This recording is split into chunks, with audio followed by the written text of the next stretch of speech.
Hello everyone and welcome to What is Your Mod? Today I have Lothos with me. He has made a mod for Strategic Command. So, Lothos, what is your mod?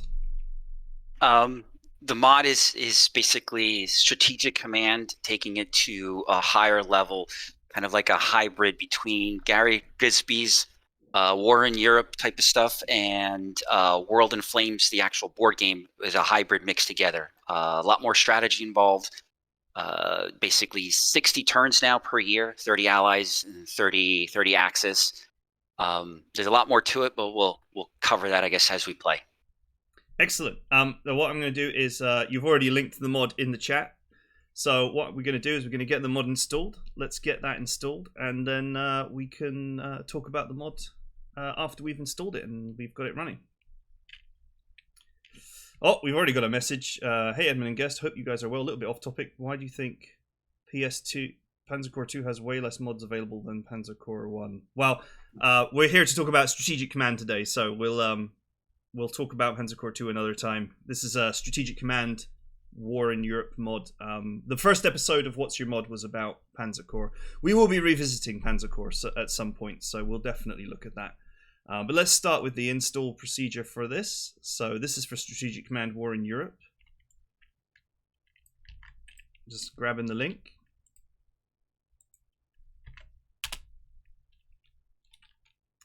Okay, so here's the thread for the mod. So it's called the Total Realism Project for Strategic Command War in Europe. And there's also a world-focused version. This is the link for the world version, right? The download TRP world. So yeah. the link for the version for War in Europe is down here. The world version is everything you're going to see today plus the Pacific. Okay, so this is the correct link. Download TRP world. Yes. All right, cool. Yeah, but if you want the Europe versions, which is halfway down, so you want to go. I'm sorry. Yeah, because you're doing Europe, I believe. You're not doing world. Right. So yeah. So the Europe version is this one down here. Download TRP 1.1.3. Yep.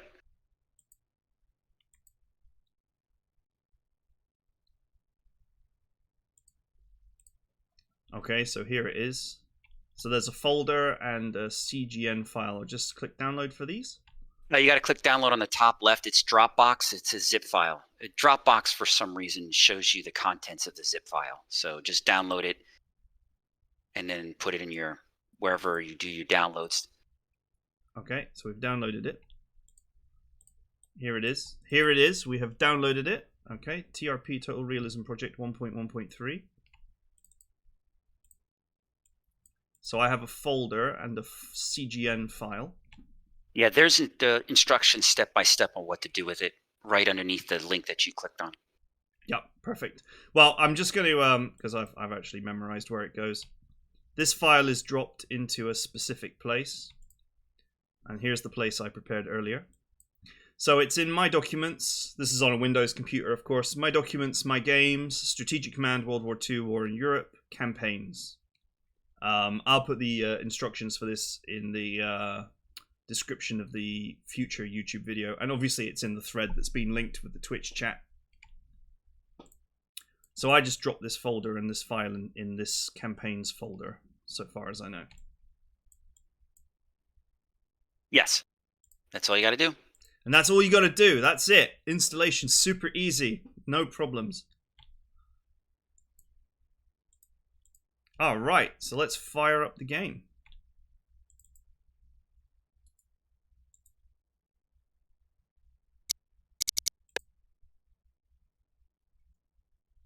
It is not always this simple to install a mod, but today it is.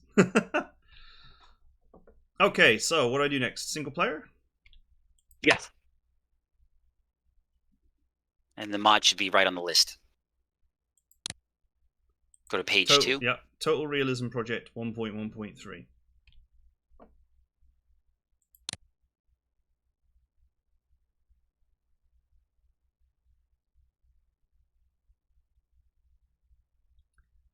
Okay, I'm going to play as the allies. And you have a you have a recommendation for the difficulty, right? If you want to talk about. Yes, the recommendation for the difficulties in what exactly they do is actually in the same thread. But my recommended for experienced players is to make the difficulty to expert, and then set the spotting to 1 and the experience to 1. Okay, and what about normal human beings that do not channel the force? Let's say someone who maybe has just finished Strategic Command, the base game, and is just looking for something more in depth to play, but something maybe at the same difficulty level as the base game or roundabout. What I recommend for those players is to first leave everything base, just gray all the way across, and then as they want to progress in difficulty before they mess with the spotting experience in MPP, on the same thread, I actually post what is the difference between veteran and expert. In the veteran, the AI major powers will get 50 MPPS per turn once at war. The Russians will get 25 MPPA per turn when at peace, and then get the 50 when they're at war. And then when you get to the expert level, the AI will get free research in addition to what is given to them at veteran level. So, and then once they get through that, and if they're still finding the game a little bit too easy, then I recommend messing with the rest of the computer bonuses settings, as I said in my recommendations. Okay, well, I'm just gonna stick it on veteran because as people know, I'm not a novice, but I am completely new to this mod. Let's go from here. This is similar to what you recommended for experts, but a little bit easier. Should we play with anything here, with the weather or anything like that? It's your call. I do recommend Fog of War to always be played with, turned on. You definitely want the weather because the weather plays a big role in the game, especially in Russia, because the weather patterns have been completely redone and reworked. Cool. So you can just fiddle with the options exactly like you would with a normal Strategic Command campaign. There's nothing sort of that works in a weird way or a different way, I should say, or that doesn't, it doesn't have any effect. Like, for example, toggling the weather off doesn't mean that the weather is going to still be on. Some mods really, like, they change the way these kind of options interact with the actual game itself, but everything here is exactly as you would expect with the base game. Correct. Perfect. Oh, look, you've even got your own splash screen.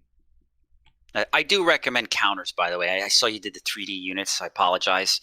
I have not really modified the 3 units. There was a fan of the mod who gave me 3D units updated, but I cannot attest to them being matched. I can attest that the counters do match what they're supposed to be. Oh, right. I think you can change that on the fly. I like the units, though. I'm not a fan of NATO counters. I'm sorry, all NATO counter lovers.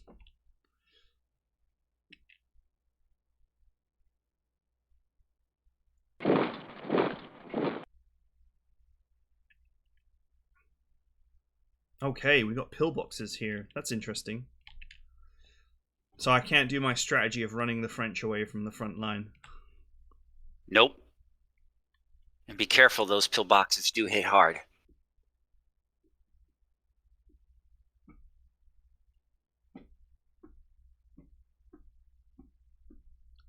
Okay, I think the AI is thinking. Deep thoughts.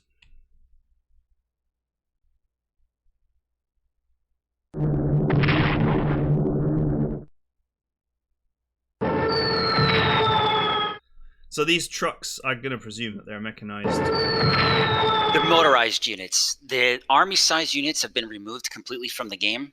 So you do have what I would suggest once it's your turn to kind of look through units you can build. But because the tech has changed slightly. But you have now motorized infantry, and then you have also regular infantry. So motorized infantry get 4 action points, while leg infantry get 3 action points. Also, action points no longer cost you, whenever you attack, it would cost you an action point, especially for armor. That's no longer the case. Okay. We get to watch poor Poland get wrecked. This is one thing that has definitely not changed.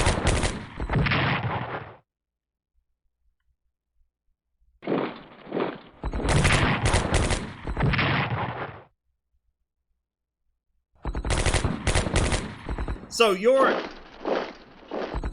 saying that the amount of turns that there are per year is greatly increased.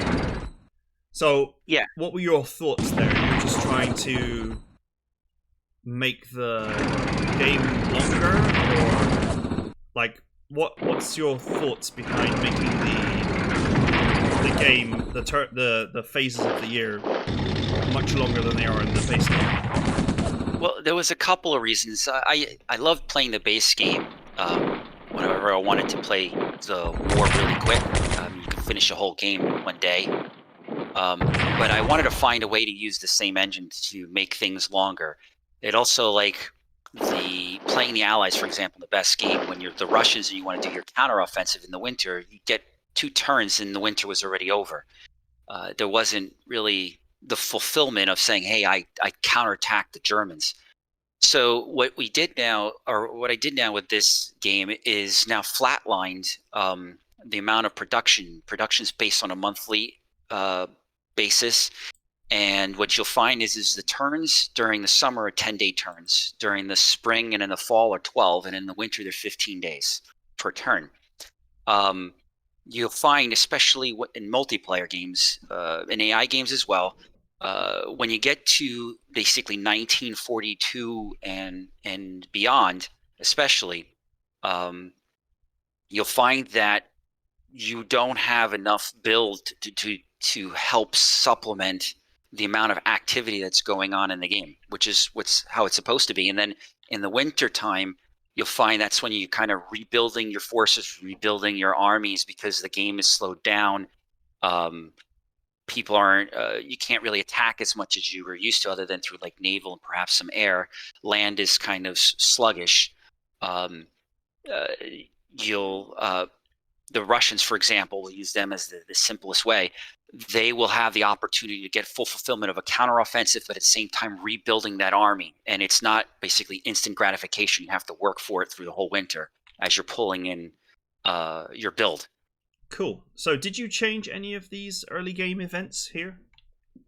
Quite a bit. I used Fall West as a baseline with permissions from the guys who made that great mod. I used it as a baseline, and I made a lot of enhancements to these. Some of them are the same, but most of them have had some changes in one shape or form. One thing to point out is the mod is built around AI. I've done everything I could to improve the AI as much as humanly possible. There is no free units for the AI at all. So when you're advancing in North Africa, if you see new units showing up that you wouldn't expect for like the AfriCorps event or something like that, that's because the AI transported them there. So you'll see a lot of different changes that were made, and the AI acting a lot differently than what you were used to in the previous and the strategic command iteration. Cool. I am not going to advance into Poland because I am a heretic. Given the possibility that the war with Germany may expand into the Mediterranean, we should consider upgrading our garrison on Malta.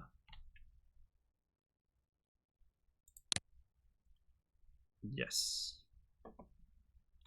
Okay, finally we got control. There is a great deal going on.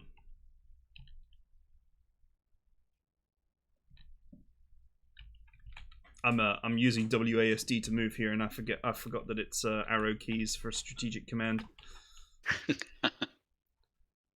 It's one of those things, man. You just get insanely used to using the arrow keys for everything. Okay, so the UK seems to have most of its fleet at home. Quite a few carriers. Nothing in the Med right this second. Well, apart from a few things. So my usual move is to move the Navy into the Med to crush the Italian fleet, since the Kriegsmarine usually hides in the Baltic, where you can't get to it.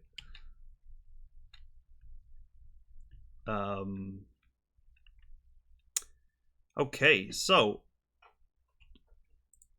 you have a pillbox wall. So this is a maybe a kind of anti-exploit kind of a thing. Yeah, the pillboxes is so that you're locking in the line, and you can't. The Maginot line is what it's supposed to be, which is the units were not supposed to be able to move. So there are some limited pillboxes throughout the game. You've nerfed my cheese. And these pillboxes cannot attack directly. They only defend, right? No, they can attack. They can attack next. It's just that you're not at war. France is not at war yet with Germany. You will be at war at the end of the turn. Oh, of course. When they're done dumpstering Poland, then we'll be at war. Of course. Okay.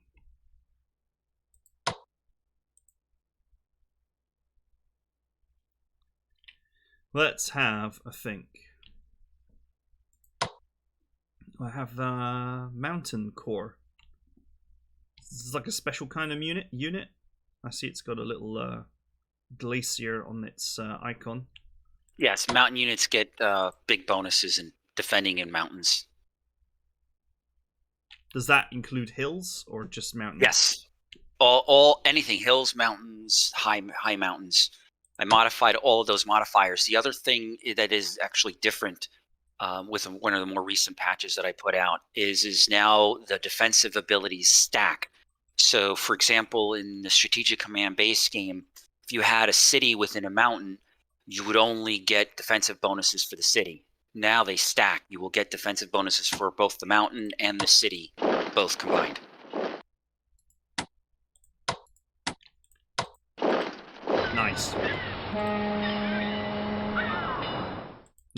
Nice. Sorry. Okay, right. So let's see. Let's plan the defense.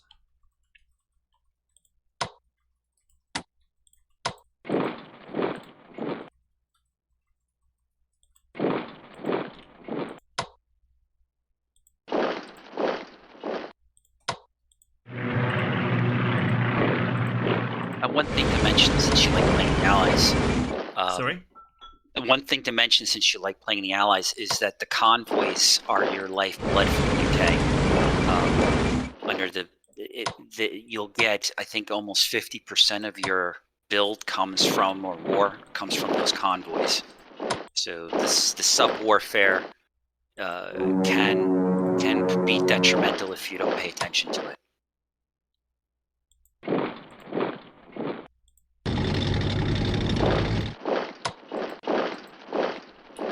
Okay. Yeah, and some other things to keep in mind is planes, fighters. Fighters will give you the ability to see what's going on. They have a sight range of 5 hexes on land, 7 on the sea. Maritime does, I think, 10 hexes on land and only 3 in the sea. 10 hexes in sea, 3 on land. Canada. They're sending me everything that they possibly can.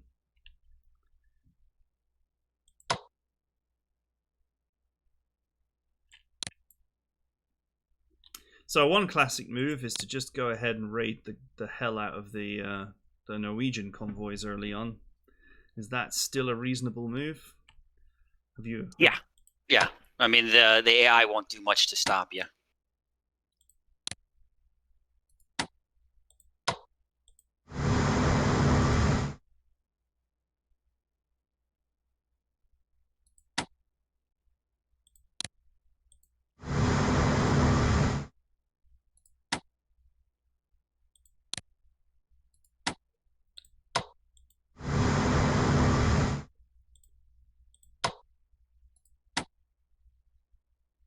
Here I am setting up my rating.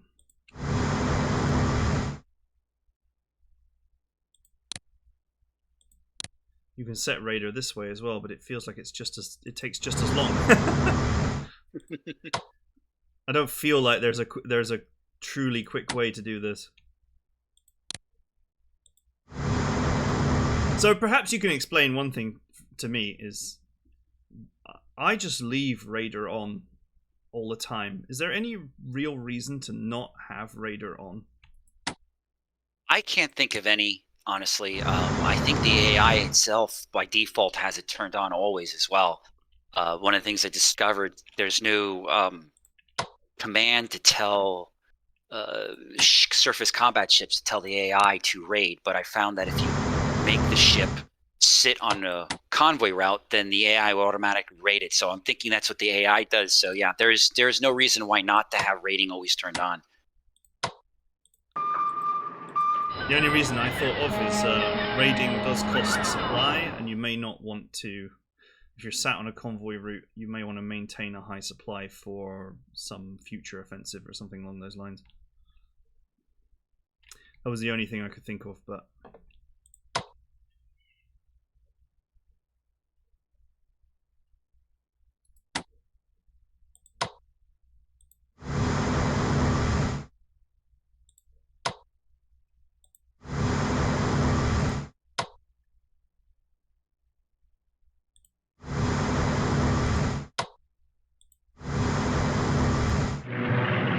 I feel like I have a lot of carriers. You do. They're light carriers. I think you only get one regular carrier. It's in Egypt. So I do recommend that you pay attention to the med. If you do not, then the Italian Navy will come out. Yeah, that's fine. That's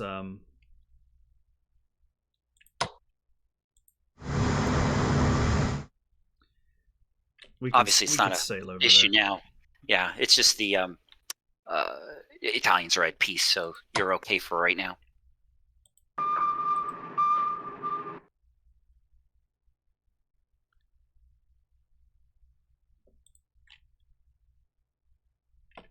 Okay.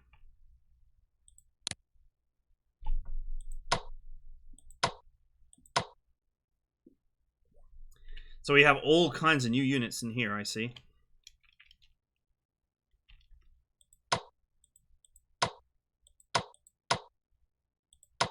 Yeah, I organized this so it was easier to figure out, understand what they were. So I put like the div you see for division core in front of the ones that are cores.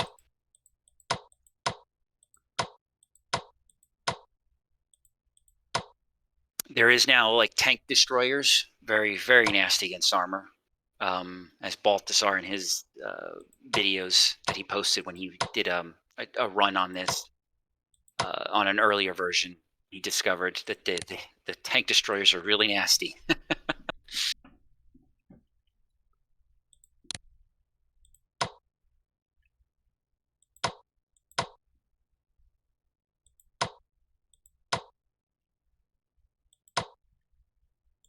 Okay, all right. Well, I won't spend any money for now. Let's. Yeah, and just since you're playing the Allies, the Russians in the Axis do have additional units that you don't see there. For example, I'll have Germans have SS Corps, Armor Corps, and then the Russians have Guards Armor Corps as well. They do have different stats, and they actually have different colorization for their symbols. I see that the Allies start with different technology to the base game as well, in that you already have Mark I infantry and tanks as the UK, for example. Yes, yes. A lot of this has been rebalanced and changed slightly.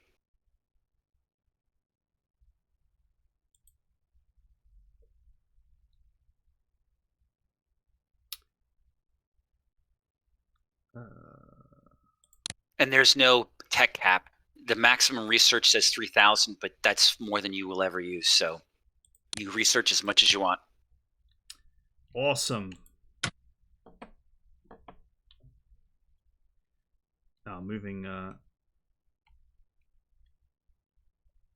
Moving everything in Russia is always a huge thing.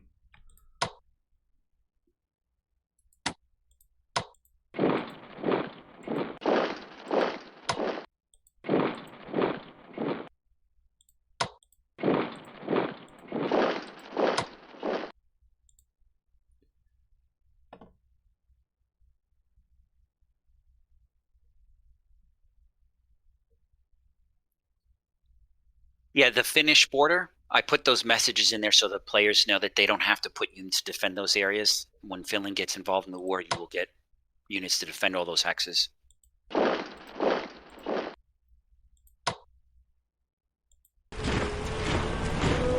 try my best to place things so that it makes it easier for players to understand what's going on. For example, the rating points on the U.S. East Coast now have little tooltips that tell you what exactly the rating will do. Okay, I see we have some. We have a bunker down here as well.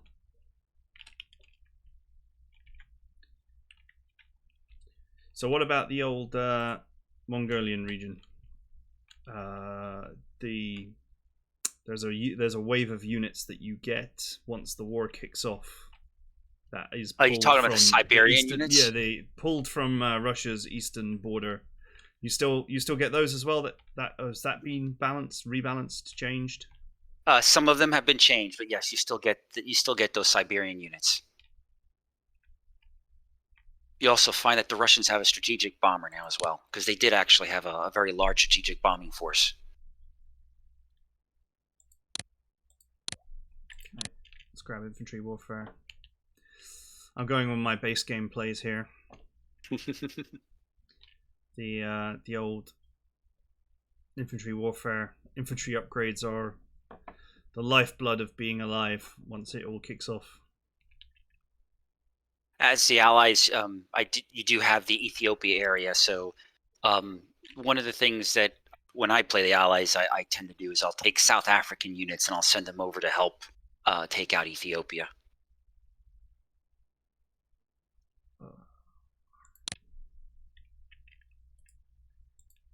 Does Poland actually have any money? I'm going to presume no. Poland is not a major power. They are part of their minor under UK control. That was one of the changes that I made. Ah, so I could have used my money to help Poland resist for like one more turn. Yes, I don't recommend it, but yes, you could. Hey, Roby. Quick greeting for Edmund and chat. Alright, so I never know what to do with Poland. I mean, Poland is doomed, as we know.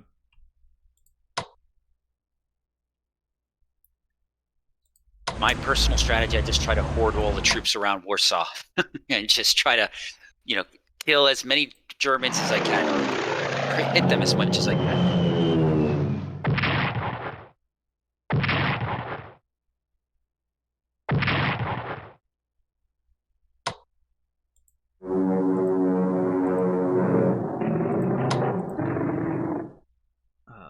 Okay, let's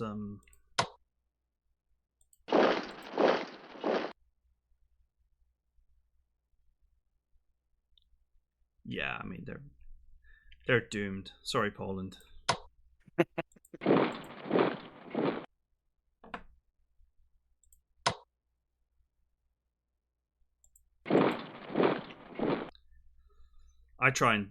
My strategy usually is to defend behind this river, behind the Dnieper. At least in the early phase, while my engineers build a wall behind the Don River. That is a potential strategy. One of the things you should keep in mind is because there's more turns. I've tried doing solid lines against the AI when playing with the difficulty settings that I mentioned in that early invasion, and it didn't really work very well. I found and it's the same thing I taught the AI to do, is to try to slow you down, try to get to the winter and just slow you down. Okay. Despite Greece's economic ties and the ideological affinity with Germany, it's critical we pressure the Greek government to sever, says Severe, economic ties with our enemy, as Greek political choices tended ultimately, despite occasional waverings towards Britain, coupled with growing provocation in the Italian-German axis. The current situation in Europe should eliminate the dilemma in choosing the path Greece must follow. To this effect, we believe we can pressure Greece to sign a trade agreement restricting its exports to Germany. While this trade agreement will not favour Britain, we can consider denying Greek exports to Germany a victory.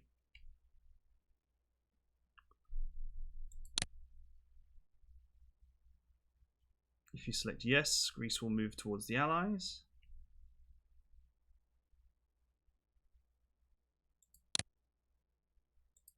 Do it.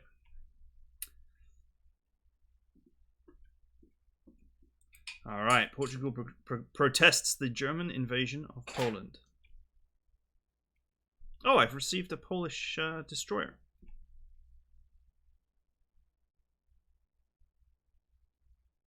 Am I going to get to keep that? Yes. Yeah. That is another big difference in the mod. When you're invading, if you're playing the Axis, you want to hit the naval assets of whatever countries you're attacking, and you know that they're going to surrender because they will survive after they surrender. They will continue fighting.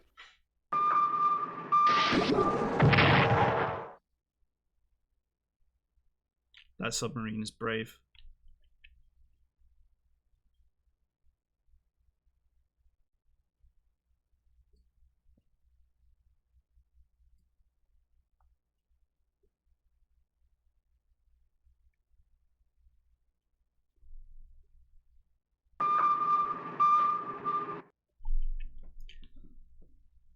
Hunting submarines is a complete fiasco. Like, I always find it really difficult. Yeah, the ASW war is. You have your CVLs. You'll find that they are your bread and butter for anti-submarine warfare.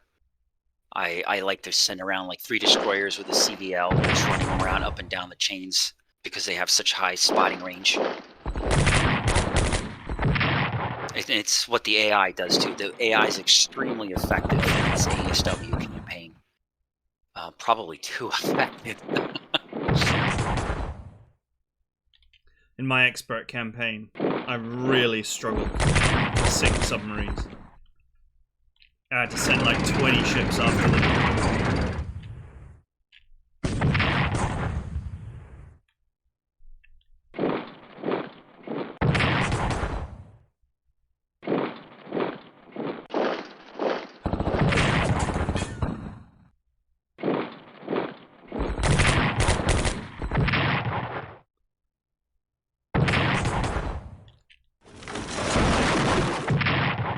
Alright, she's on her knees. Poor Poland.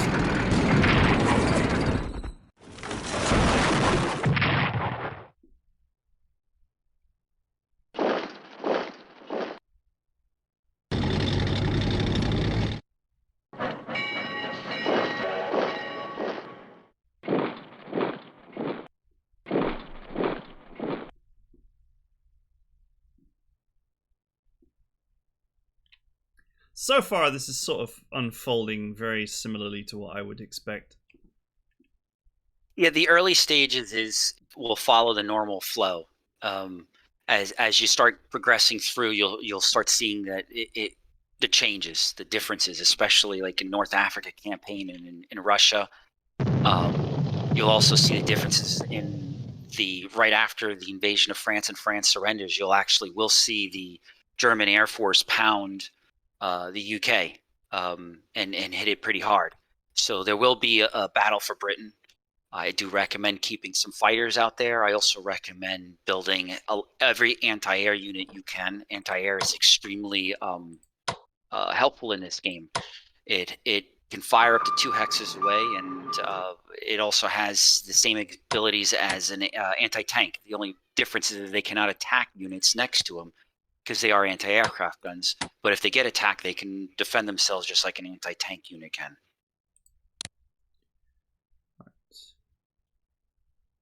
Oh, and HQs are a lot cheaper.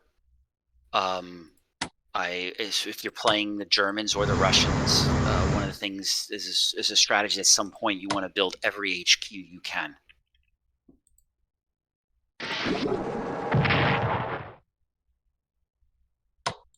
Oh, nasty. I hate submarines. They're nice when they're mine. Yeah, I don't think the ships, the ASW they have is really low at the beginning.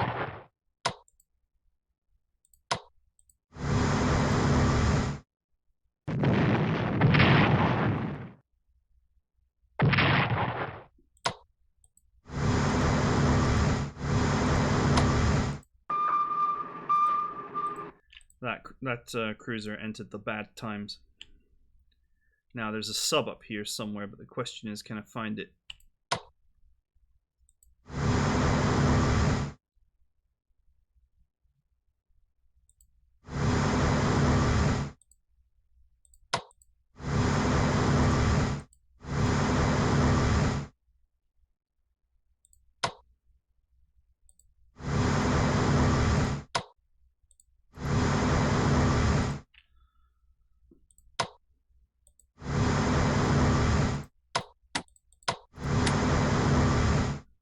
Where did he go? He was here. He got like 14 movement. I suppose he could be as far as here, but he actually moved in and then moved out, so he shouldn't have gotten too far. I believe subs get 20 movement.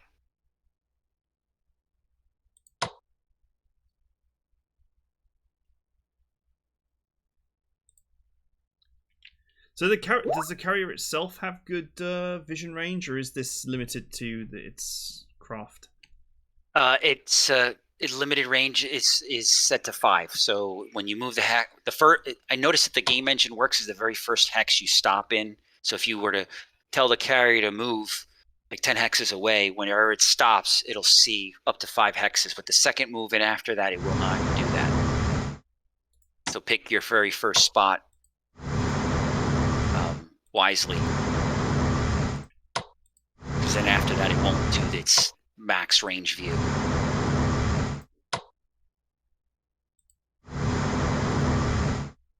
I see. What I don't see is the sub.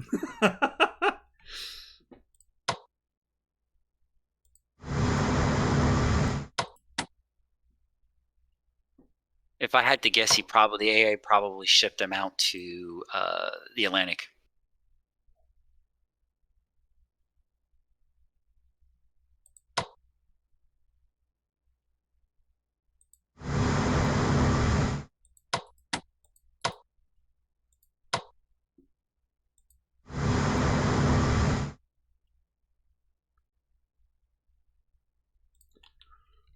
What a pain.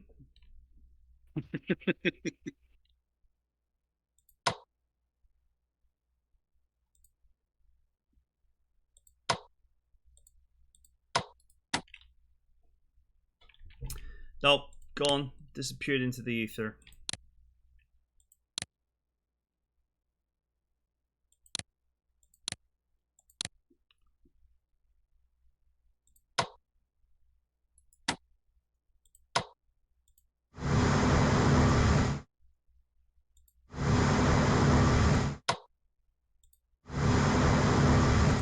I know a lot of people cruise, but the thing about cruising is it drains your supply, which drains your combat effectiveness. And these units will be difficult to fully resupply in the med, because there's... At least in the base game, there's no like major ports in the med.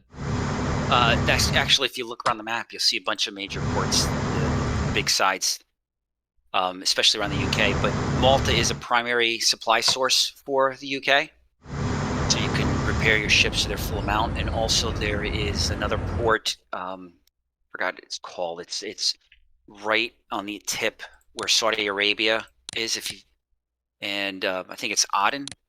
That is also another major supply point where you can repair your ships to their full 10 max for the UK. Okay, so that's a change.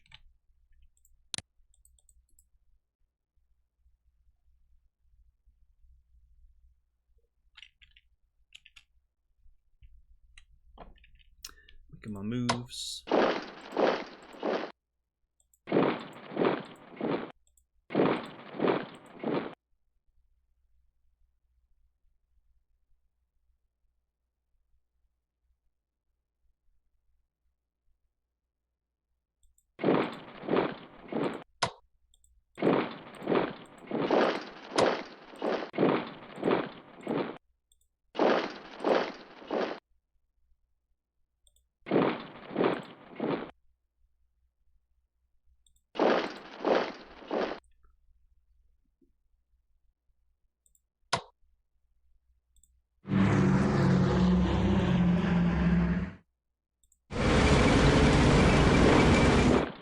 this is a real question as to how useful a. Well, it's nice to have a strategic bomber, but the Germans come at you with hordes of fighters, so I've always struggled to use aircraft as Russia. Is that something that's changed as well, would you say? In the earlier, I found when playing the Allies in the beginning, I set all of the aircraft for the Russians to just ground, and I just use them for spotting, so I can try to see what the Germans are moving.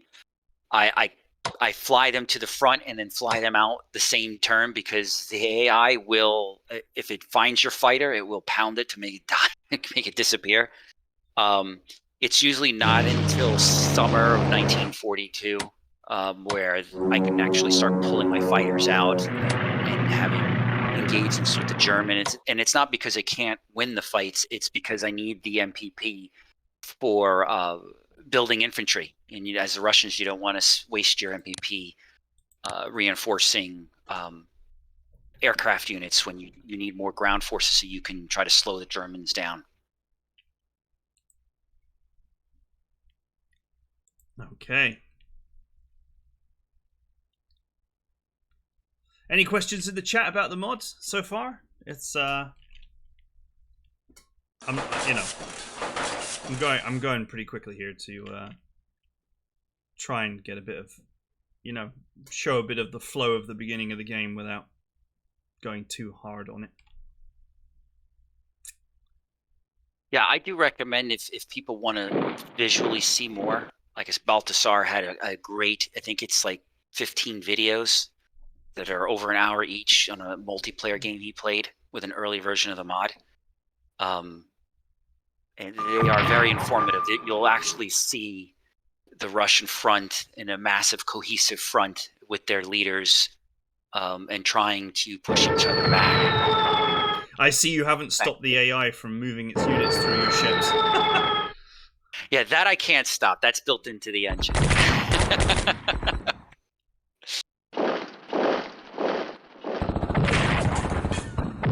He was a little closer than I anticipated. I just couldn't see him.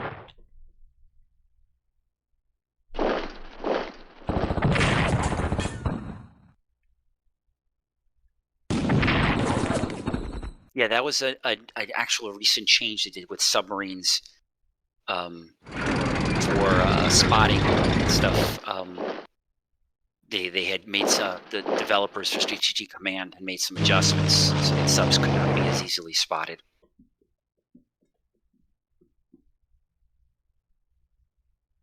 All right. Goodbye. Goodbye, Poland. Poor Poland. He never stood a chance.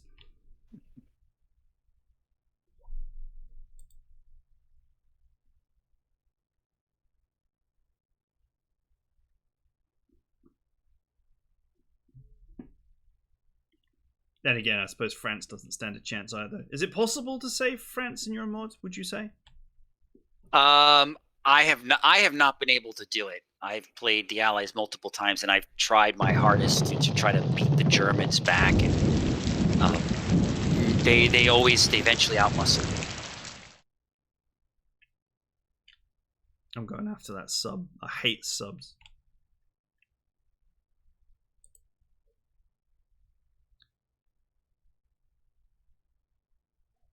Yeah, there is a lot of difference between the units now in regards to the miners as well. That was another thing. So all of your research, everything on the right-hand side, what I refer to kind of like your doctrines, they no longer affect your miners. So armor, like for example, a Romanian armor corps will not get 2 attacks; will only get 1, while the Germans will get their full 2. The only exceptions to that rule are what I would classify as the UK miners that are really majors. There would be Canada, South Africa, India, Australia, and New Zealand. And those other references are referring really to TRP world. There he is. Get him.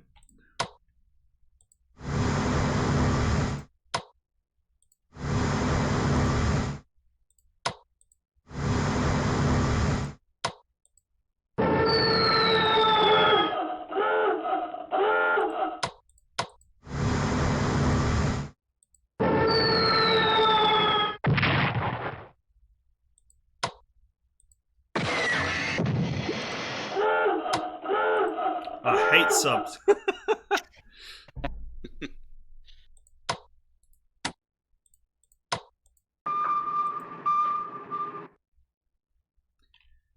There's a comment in the chat. Slytherin Games going to keep supporting Steel, Butlakia, and Broken Arrow.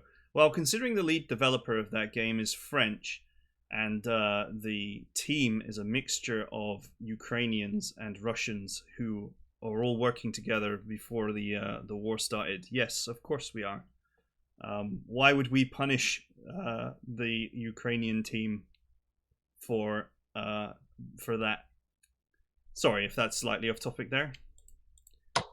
That's the last I'm going to say on that matter.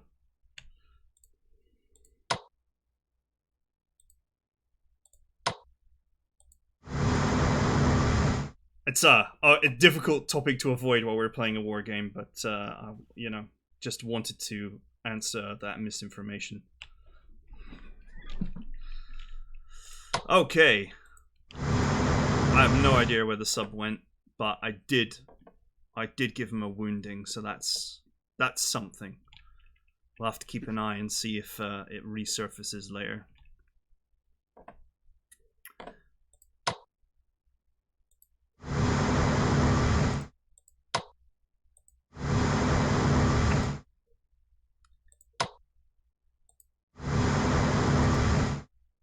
Okay. Yeah, a lot of people use the fast movement, but I find that the damage it does to your unit's morale and supply, it doesn't really recover that quickly, and you can find yourself with a lot of units operating poorly.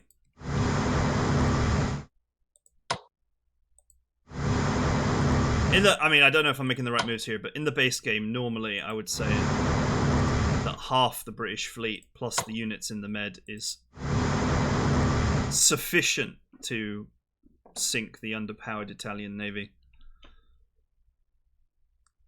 And then the other half, the Northern Fleet, is sufficient to harass the Norwegian supply chain and also go after the odd ship that comes out to play. If you look at the Adriatic Sea area, you'll see that moving the UK fleet in there will cause it to have severe damage. There's a little IntelliSense or tooltip that'll mention it about it, and which points are needed for the Italians to keep that defense up. There's also oh yes, I see it. Yeah, and there's also the ports. If you remember in the base game, when France would fall, you'd get these ports in Spain. Now I put in these barriers around those ports so if you move any ships in there, they will take severe damage. The assumption is from mines and stuff. It's to prevent. There's just certain things you can't fix or change in the game engine, and one of them of parking your British fleet around these ports. There's just no way to fix that exploit. So the only I would say the only thing I could come up with as a solution was to put these things around there. So if you move in there to try to camp it, because the AI does use them extensively, you'll pay a price. You can do it, but you're just going to pay a price. You'll pay the price. Yeah, but the Adriatic Sea is quite hard. I must admit, it's nice that you've moved to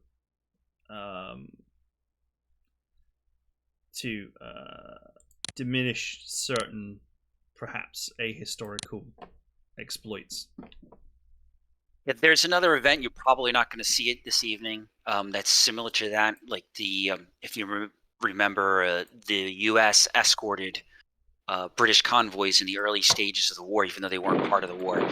That is a U.S. option that will be available sometime around where France falls. And when that happens, you'll actually see this massive red line show up off of the U.S. East Coast. And if there's any Axis ships past that line, they have a random chance. It's not guaranteed, but it's a random chance that they will suffer damage due to assumed U.S. ASW efforts.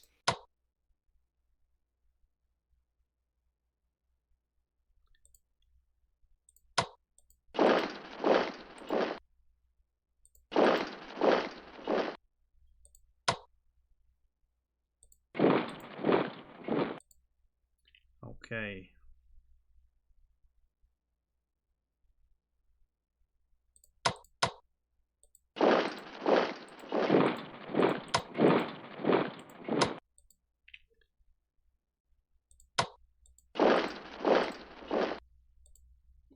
A little bit messy, but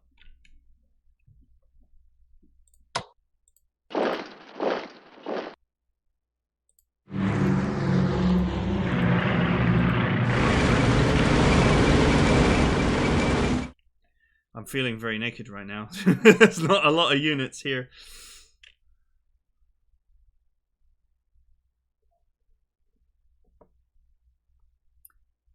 The poor Russian fleet here. I never feel like it has much hope of doing anything. It's kind of you know, trapped.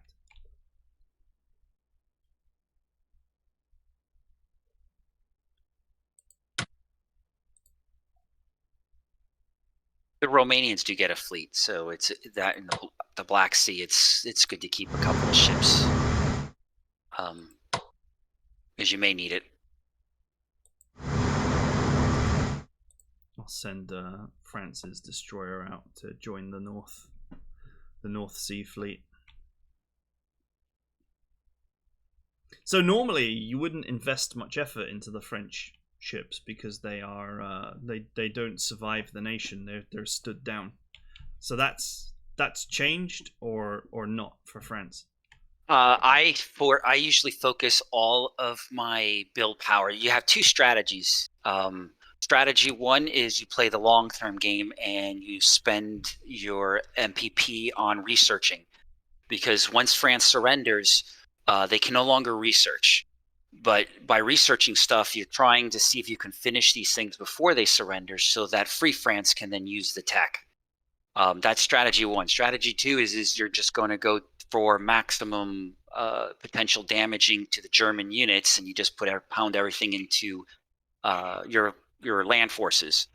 My recommendation on that one is you build your anti-tank and your anti-air first for the French, and then start repairing all of your stuff and bringing them up. You may even want to build tank destroyer for the French. Those units are your three best chances of slowing the German armor down.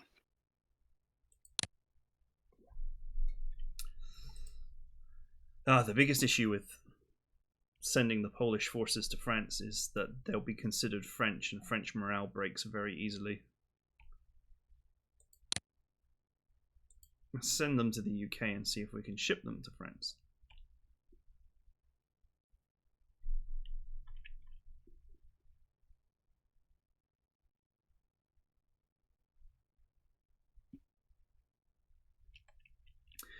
Heretic Q says, do you have to control all the factions, or the AI does a decent job? It does a decent job. The only thing is when you're letting the AI control the countries on your side, he doesn't get any of the bonuses that you would typically see from the opposite side of the AI. For example, the Italian AI is heavily designed to pour everything it can into North Africa and try to beat back the UK there, and they will send a lot of troops, as many as they can muster, to try to keep that fight going. That sub got wrecked. I have seen the AI win in North Africa. They do put up a good fight, and I've played the allies and the Italian AI coming after me. So to answer your question, the AI will do a decent job. Just keep in mind that any AI countries that are on your side do not get the bonuses that were typically associated for the an AI controlled country that you've specified in the beginning of the scenario, and that is actually by design by the developers in the Maniac. The base game is the same way. That sub went down and around and looped back. It looks like, unless that's a different sub.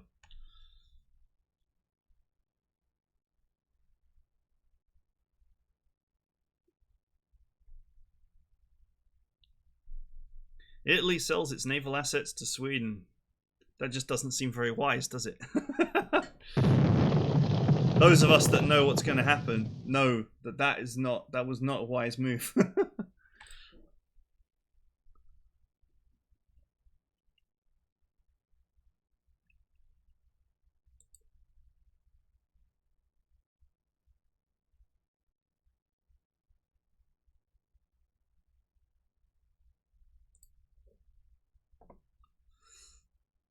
All right, an Allied invasion of Norway would be instrumental in cutting off shipments to Germany, even if there are certain to be diplomatic consequences for such an invasion.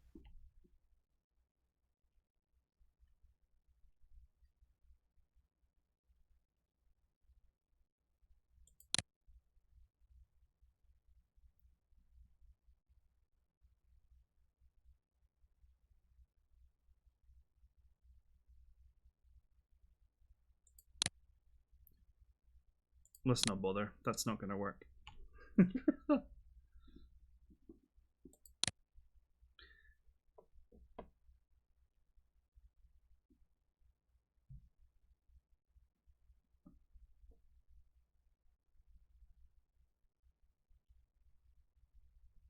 One of the strategies I do with these engineers is I do place them. My personal strategies in Murmansk, and I build forts around there. The AI comes heavily at Murmansk. You'll find Finland will launch attacks coming in from all sorts of directions, and Murmansk is very important for the Russians to survive.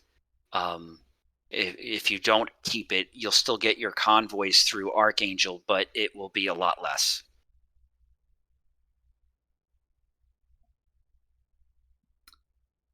Okay.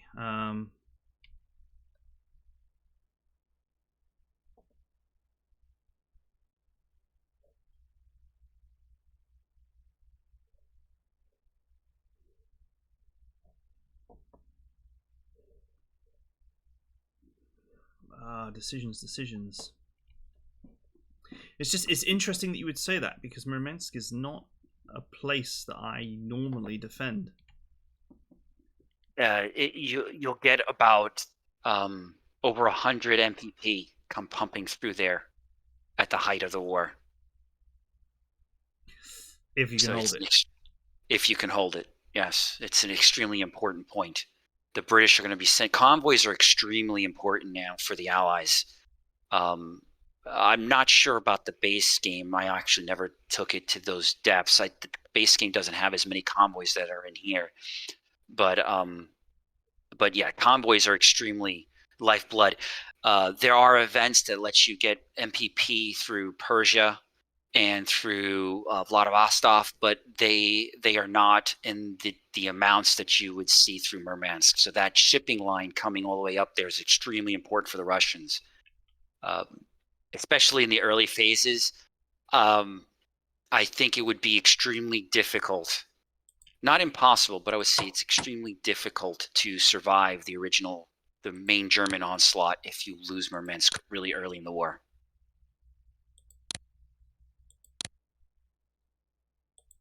Because there will be German units coming in through Finland as well. The AI ships troops in there, and they don't show up magically. If you see Germans attacking you through Finland, it's because he shipped them there. I'm not allowed to buy any extra engineers early. Sad times. You'll get 2. They're both in your production queue. That was another thing that I did in everything that I could possibly do is I shifted the events that gave you units. I shifted them all to the production queue because I didn't want people to overbuild. So like one of the typical strategies is I can build 7 armor units, but I know I have this event that's going to give me a free armor unit. So if I build my 7, I'll actually have 8. Some instances I can't resolve it, but in most cases I was able to resolve those kind of minor, I call minor exploits. Okay, slowly wielding my Russian forces into some semblance of a defensive line, or at least a slowdown line. I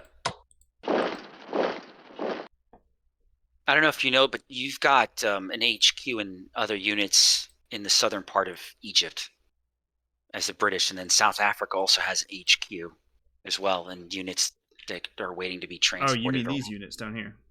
You got further south. Go south. In southern, near the Ethiopia border. There you go. You just passed it. Yep. Okay. Any reason to maintain these here, or would you move them? I would move them towards the border so you can attack the Italians down there. Those are Italians in Ethiopia. So that's a garrison unit just protecting the capital, but you got a corps and then you got an infantry HQ there in the coast. And then if you look further all the way down to the south tip of Africa, you'll have a South African HQ with another corps there that are basically waiting for you to transport to wherever you like them to go. Yeah, I never. I usually use those to take out Ethiopia. I never usually found them that useful and just left them where they were. Because in the base game, the minor nations under major nations those units cost more to reinforce than normal units. I think it's like about 25% more. So they can become quite the MPP sponge if you use them. Yeah, they don't get the discounts that you would get from the industrial techs.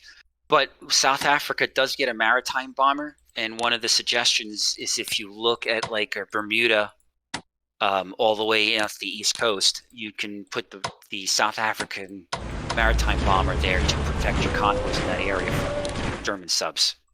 So there are strategies that, because of the maritime bombers being so powerful in a sense of visible and being attacked so far away, they have those perks. Okay, well I'll shift a couple of units up because why not? I don't know if we're going to reach the point where we do this kind of thing, but it's it's good to point out to the guys of like decent early game moves to make. I generally just ignore this region until later on. One thing that may not be obvious to many people is obviously you have a lot of damaged units, but I mean, other than France, I guess repairing them early is usually a mistake, because you can build units early and then repair after and still have everything ready in time, as opposed to repairing early and then trying to build units. Those units won't be ready in time. That is a possible strategy, but that strategy no longer works for France, and actually for anybody. The tech research has been extremely slowed down. Level 1 layer levels, unless somebody else has already researched it, because there is a bonus between friends. But if you're all researching the same tech, you'll find that you will not reach the level 1s until close to the end of 1940. So France would already be gone by the time you get to that thing. So reinforcing your units and waiting to reinforce your units until the tech is researched will not work in regards to France. That's not exactly what I meant. I meant you build units, because units take many turns to make. So you build units and then repair, rather than repairing and then building units, because then it takes time for the units to spawn. Yes. That's what I'm on about. It's you see what I mean, right? If let's say you have 100 MPP of repair to do and 100 MPP of building to do. If you build first, then repair, then there's an extra turn that the units are building. Instead of, if you repair first and then build, then the units that are building are one turn delayed. So as long as you repair your units before everything kicks off, you're fine. Yes.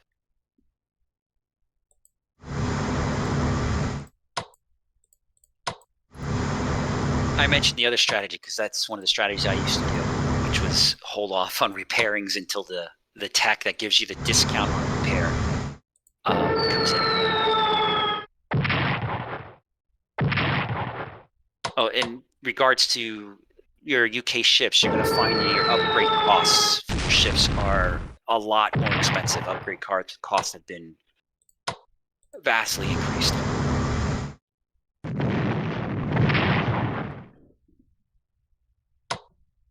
I appreciate these Kriegsmarine skulls.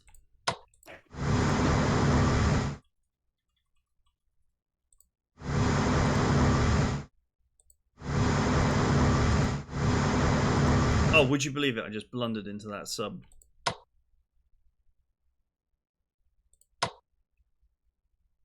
Ah, I didn't mean to do that. Can I undo? Is undo a thing? I think if you spot the unit, I mean, there are conditions. It's all in the executable. There are certain conditions that will let you undo.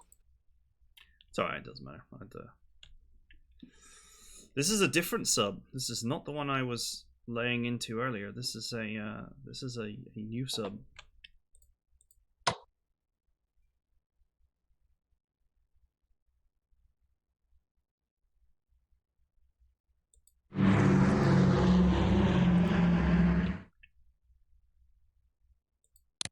What's the range on this? 17. Good. I will hopefully put my disapproval into that submarine shortly.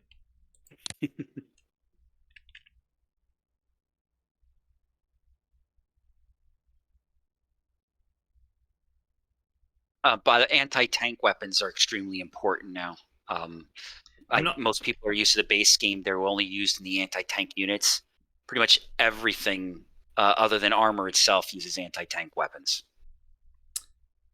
I'm not allowed to double stack technology anymore. Oh yes, no double stack. Yeah, it's to slow the pace of the game down. The researching. It's one of the reasons why I did that. So you have to be very either focused on certain areas or spread to research around.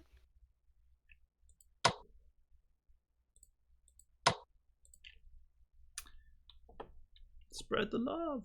Okay. Yeah, and a lot of these changes are just based off of me playing and finding exploits and things that I felt that were exploits that I wanted to try to flatten out so that the game would kind of flow more of a historical flow. It sounds a little bit weird and stuff, but if you watch, the only thing that was really bad in the Baltazar videos on YouTube was that the research was broken at that time, so they were getting research too fast. So they created house rules to curtail themselves. But now that the research is fixed, and I have played multiple games as the Allies and the Germans through to see how the new research works, and it does speed up. You think it would get harder because it is set to be harder, but it does speed up once you get through the first levels. Okay, I'm going to grab anti-tank weapons then. Does anti-tank weapons affect all units? All infantry styles, yeah. Anti-tank, anti-air as well. The only units that don't get used by it are armor. Armor uses anti-aircraft, artillery, and the armor tech.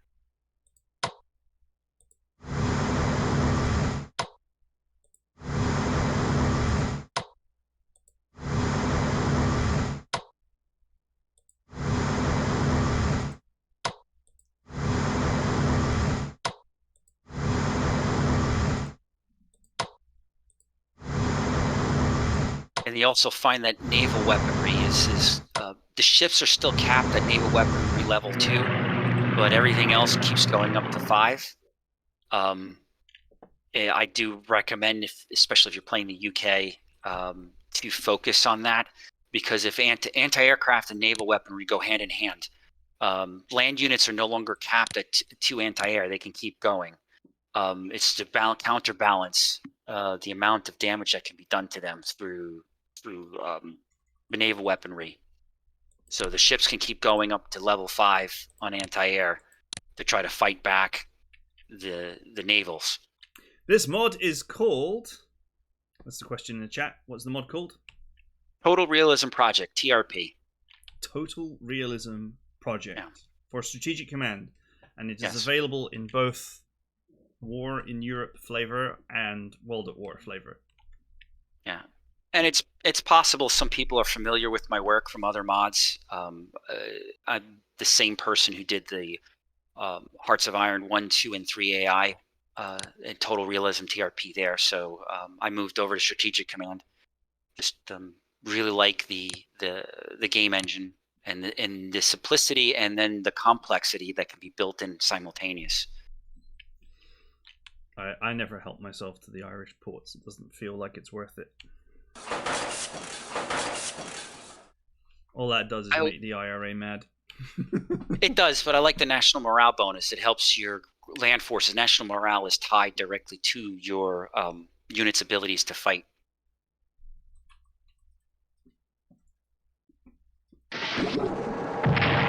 Oh! That was an incredible hit.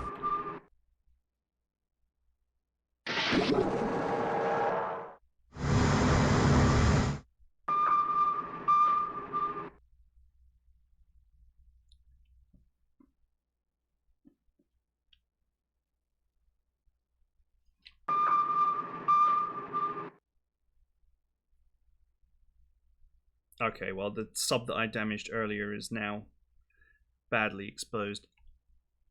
You still get the 25% attack bonus for attacking from a fixed position.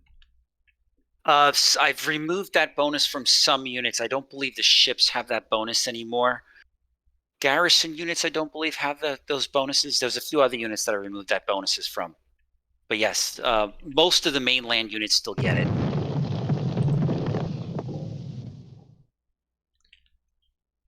How dare this sub? How dare it? I'm impressed with how easy it is to install the mod. I mean, it's literally just drag and drop into a folder. Simplicity is the key. Okay, the French Communist Party has denounced the war as an imperialist conflict. They have called for us to make peace.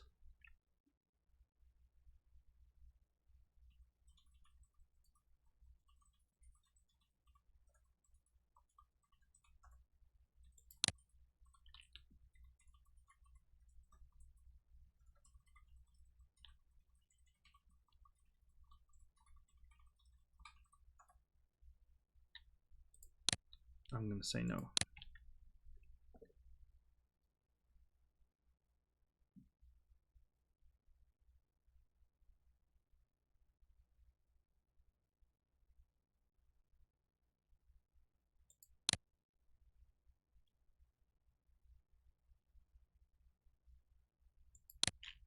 I'm going to say no to this as well.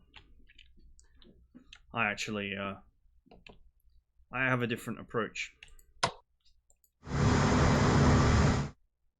Where did that sub go? It was right there, and it used all its movement points.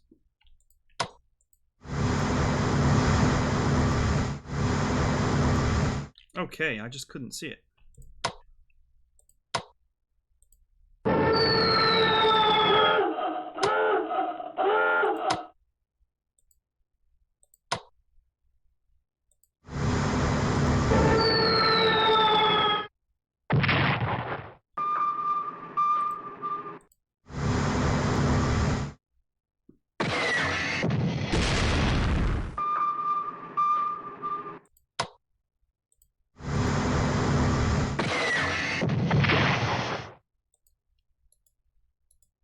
Ah, how pleasing.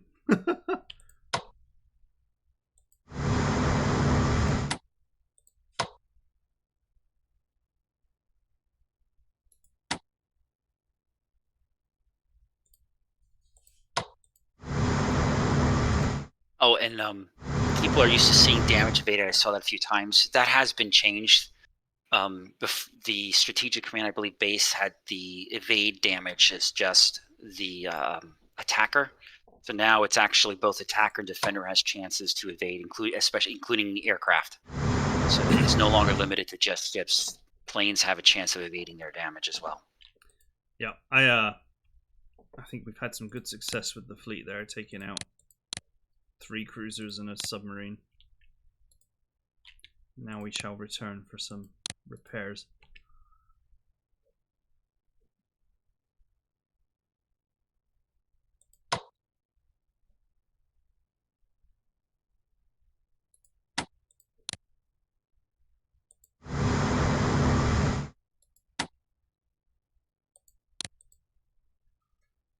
These units will have to be returned to base soon because their supply is running low.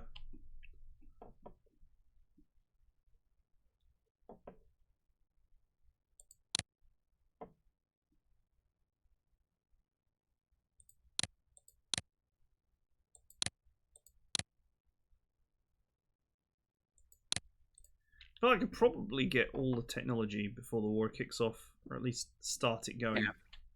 I know this is going to sound like a strange strategy for the UK. I normally don't reinforce or build anything for about the first 6 months of the game. I pump everything into research, every single MPP that I get.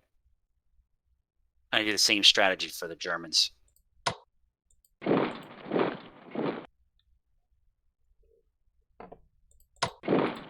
Just feel like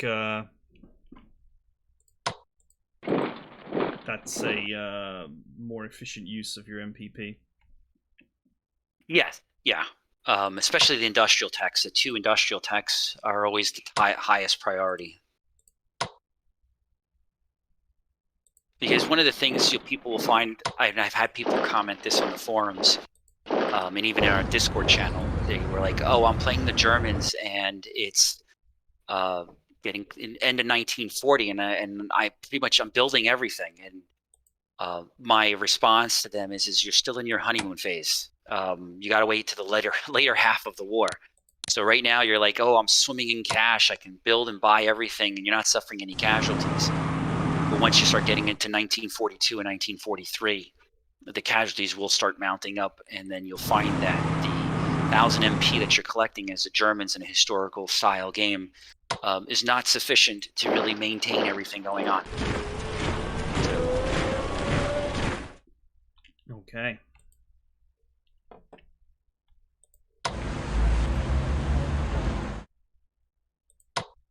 Do you repair your navy at all, though? If you hunt like I have done here, I've hunted down quite a few German ships. Would you repair any sort of minor scrape damage so you can get back out there, or would you German dock Navy, those?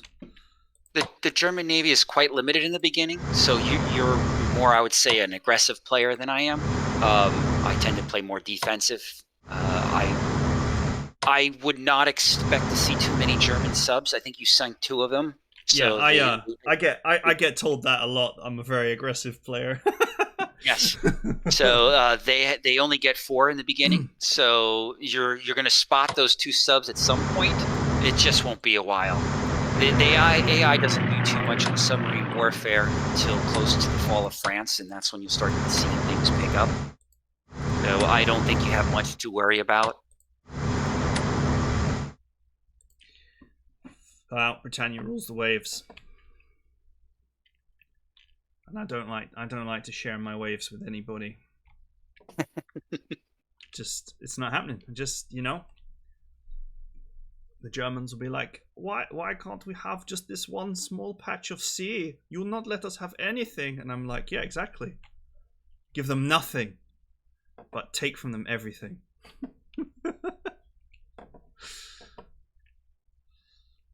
That's my impression of an Austrian accent, by the way, not a German one, before anyone starts screaming in the chat. Yep. You love that movie 300, I see. Yes. I'm not sure how these two things are related either, but here we are. All right, let's go. I was looking in the chat there and thinking, "Oh, there's a question and it's you." Yeah, I was just answering the question and then mentioning the world version of the mod. I thought it was really nice of the developers to let me do that, be able to carry this into world. There will be sorry, just to say, I will, because this will be on YouTube later. I will try and include a link to the Europe version of the mod and the World at War version of the mod, and obviously to the main page as well. Because obviously some people will have the Europe game, some people will have the World game, some people might have both. So I'll try and get all of that information on the official Slytherin YouTube channel, and later on my channel as well. I'll try and get all that information on there for you guys, so people can grab this. Yeah, and when you see the world version, I know that the US is a little bit strange that you don't see the West Coast. The editor is at its max size. The developers tried; they're extremely helpful. I've got to give them a A++ Infinity. They have been extremely helpful answering questions and have done everything they could to actually support this mod, investigating, see if they could even make their map bigger, because I really wanted to do the full world and keep the same dimensions that the Strategic Command Europe has. Because if people who play the world version know that it's a lot smaller, the world. So, but it is, the dimensions are exactly the same. It's this map you see here plus the Pacific, with just their, it has all the same updates. It works identical. There's no difference between the two other than the Pacific side, and as much that could be done as possible. The AI is just what I need to really work on the most. That just takes a lot of dedication and time. I've got a lot of stuff in it, but to be what I would classify as an effective when it needs a lot more. So right now, all it has is a Japanese offensive AI. Pearl Harbor is down to a T. Japan launches a great Pearl Harbor on that one, with multiple invasions going on at the same time, usually about 10 or so invasions all across the Pacific.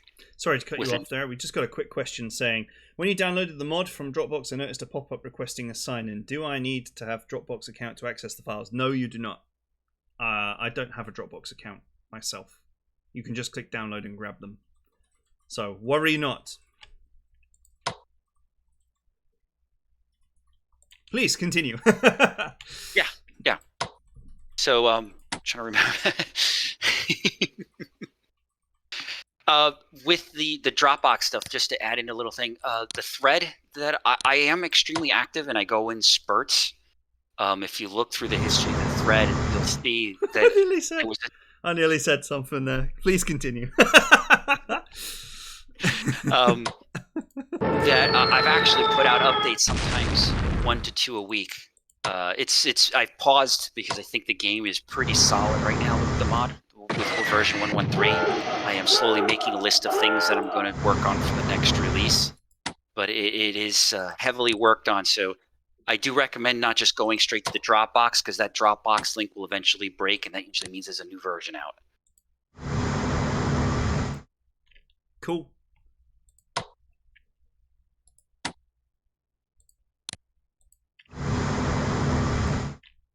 Such a child sometimes. I do apologize. Yeah. You know, you gotta have a little bit of fun in this line of work. That's why we're here, right? That's why we play games. Exactly. Are you not entertained? Is this not why you are here? One of the strategies for the Russians, again, since you're playing the Allies, is their research. I save all of their MPP, just do research in the early years. And you focus on the infantry, anti-tank, anti-aircraft. And the order that I prioritize, though, is infantry, anti-tank, armor, and then anti-aircraft. Their armor tech is pretty advanced because historically, the Russians actually were more advanced in their tanks than the Germans, especially in the early years of the war. Because the Germans are just better at using their tanks. The T-34, which most historians will know, was literally the best tank of its time, until the Panther came out. But the Panther didn't come out until, I believe, end of 1941 or early 42. Yeah, you'll see that the Russians' tech on infantry is lacking, but they're actually already pumping out, being ahead of the Germans in the tank warfare. Cool. I'm having a real struggle to put damage onto this sub. These units need resupply and slight repair. Yeah, that convoy route, one of the changes that I made, and it was a subtle map change to allow me to do it. You'll notice that Copenhagen is no longer able to cross. Yeah, you're no longer able to cross into Sweden. It's now blocked with a port, and that was done on purpose so the convoy routes can come through there now. So the German convoy route comes in through Oslo, coming down, so it's easier for the Germans to defend it.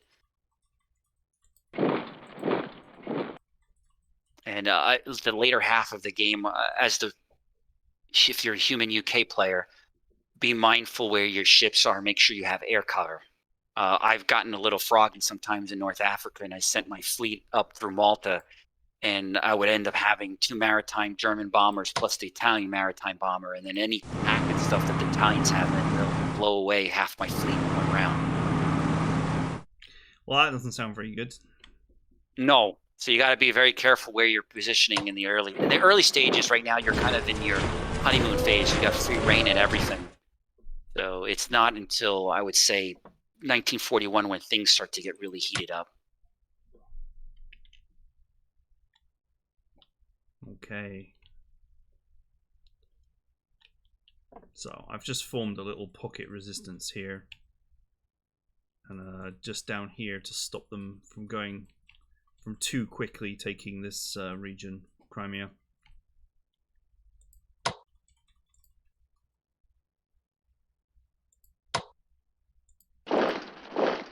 Probably bring this into Zaporizhia.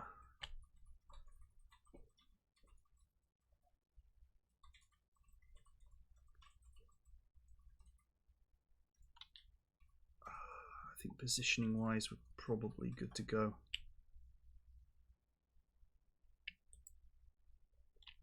I say this like I know what I'm doing.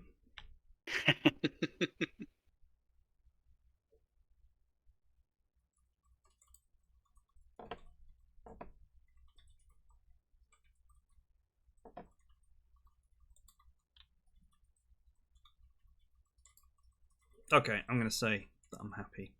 Unleash the Germans!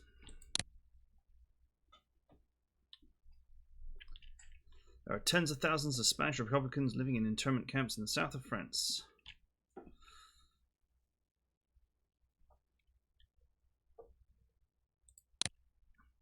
The only engineer that you get. You get more, I mean, so the game has been slowed down. Does that mean you get more time to build fortifications with your engineer? In the base game, you really only have time to build a couple. Yes, you because you have a lot more time. The time in turns, yes, because like for example, in the base game, the winter you can literally get through the winter in 2 turns. But because fortifications are timed, there's by I think months or days. I think it's 30 days, 60 days for a size 2 fort, and every size after that is either 15 days or 30 days more. It's whatever was in the base. But yes, you will get a lot more time to maneuver around and build those fortifications. In fact, as the UK, you will get an engineer as an event in Egypt, if you so choose. And the reason why is you look at the Qattara Depression, that has been adjusted on the map. In the base strategic command, they had 3 hexes that you can attack from, which I felt it didn't really reflect the accuracy of the, I would say, limited space that the Allies and the Axis had to fight in that area. Like in the example, the Battle of El Alamein, you couldn't outflank, which was Rommel's key thing, was outflanking the enemy. There was no option there. So now you only have 2 hexes, and that engineer will be monumental if you end up being in the defensive at the UK. You'll want to build your fortifications down there, which is what the AI does as well. He'll build a bunch of fortifications in case he starts losing in North Africa. I know what I want to do. I want to sink that sub. I think it's right there, so I don't understand why I don't see it. It was I'm not sure when was the last time you played Strategic Command, but they did make it a bit harder to spot subs. Okay, yeah, because I know he was there. Yeah, the developers did that, and it affects all of the mods. A lot of those changes were based off of players' feedback and stuff. Great. I already hated subs. Now they're even more annoying.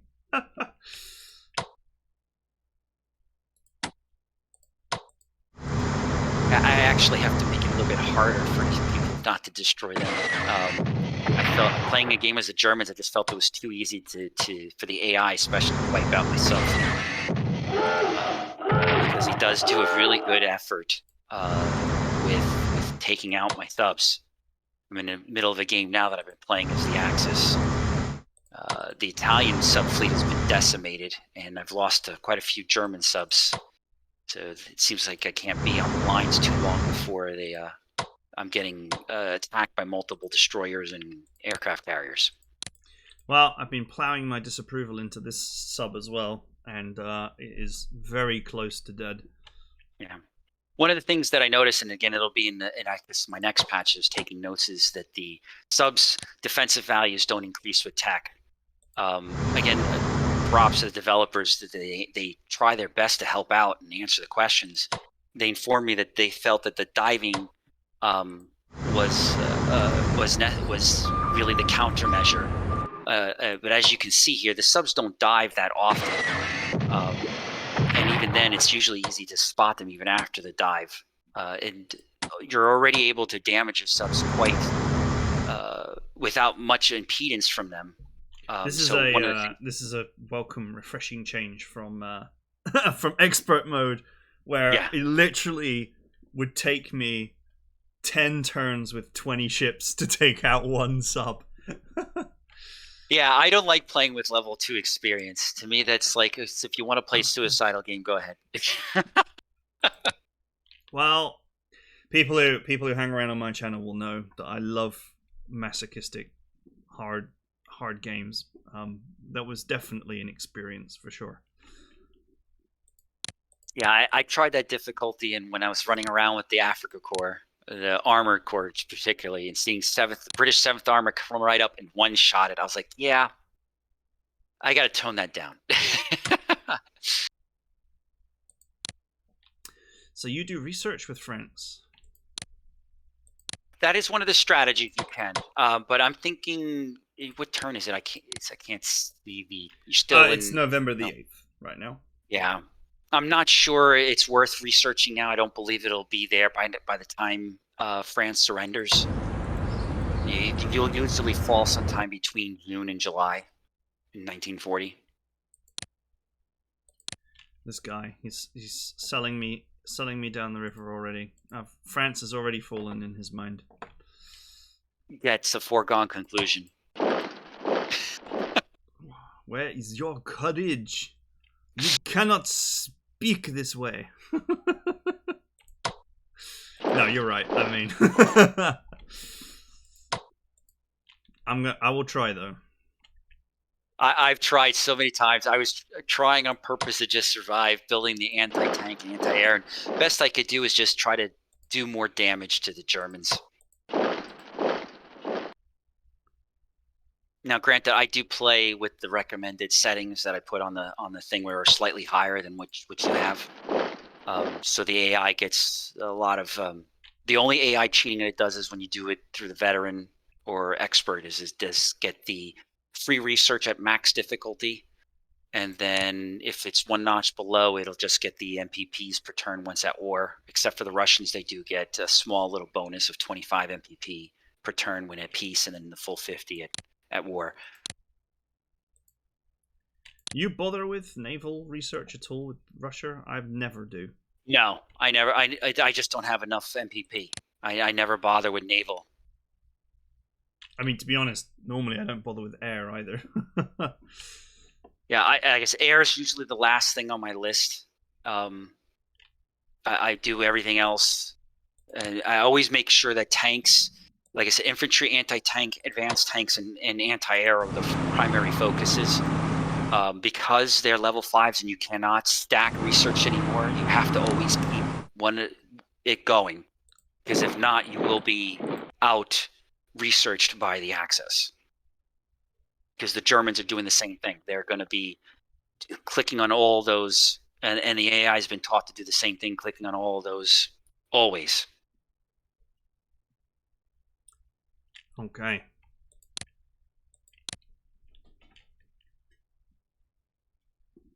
Any questions from the chat about this mod? It's I mean, I'm enjoying it so far.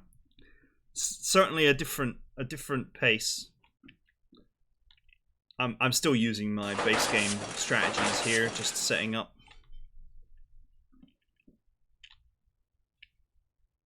Do you bother repairing those pillboxes, or you just leave them strength 8? I repair them towards the end, just so that as the Germans are advancing, I can try to hit things that are just kind of brushing up against the wall.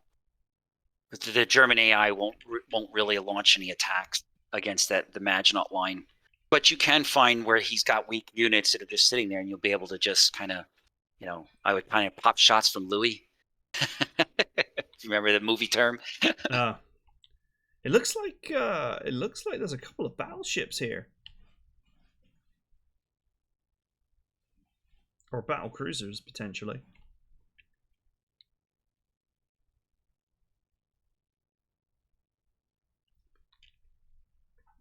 Maybe the Germans are reacting to horrendous losses. Do they ever rebuild their navy? They have us towards it. If the war is going well, they do have a chance of building some light cruisers, destroyers. They will always try to build subs, but destroyers and light cruisers, it's just the German AI is not going to try to rebuild its capital ships because they cost so much.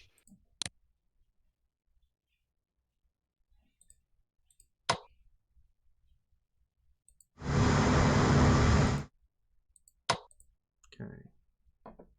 Yeah, I don't think those were the German units there. I think it was seeing. I've seen that sometimes. They weren't my units for sure. I think you were seeing from the Germans or the Axis perspective their intelligence stuff on where your units were. I'm not sure why the game engine sometimes does that. I've seen that a few times. It's not consistent, but I've seen it happen a few times. All right, I don't know where that sub has gone. Did it have enough speed to get away? Yeah, it probably did.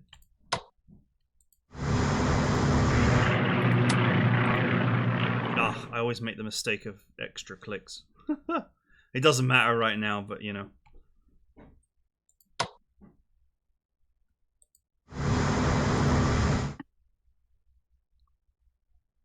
And don't forget to build your anti-air as the UK. One of the things that people have not noticed yet, but they will when they play it, is anti-aircraft. You cannot build it anymore in cities in their own resources. You can only build the actual anti-aircraft unit. And there's I struggled with this one, and the main reason why I removed it is the AI effectively cannot use it. It doesn't know how to build AA in resources. So what's ended up happening is the AI was just building it on literally all their resources, and he would never have enough MPP to really do anything else effectively. So to even the playing field with a human player, I removed that ability, and it's one of the reasons why I enhanced regular anti-aircraft units, because the AI actually uses the anti-aircraft units quite effectively. He will move them around to try to figure out what areas you are most likely to bomb, and then shift in there. The AI is a guy, is he? Let's give him a name. Let's call him Dave. Dave. Dave the AI will not. He couldn't understand where to build resource-based anti-air, so you had to strip that out, basically to enhance the. Do you know what? I really agree with that. I've actually made my own mods for different games, and I've actually removed things at times because the AI cannot use it, and therefore it's just pure advantage for the player.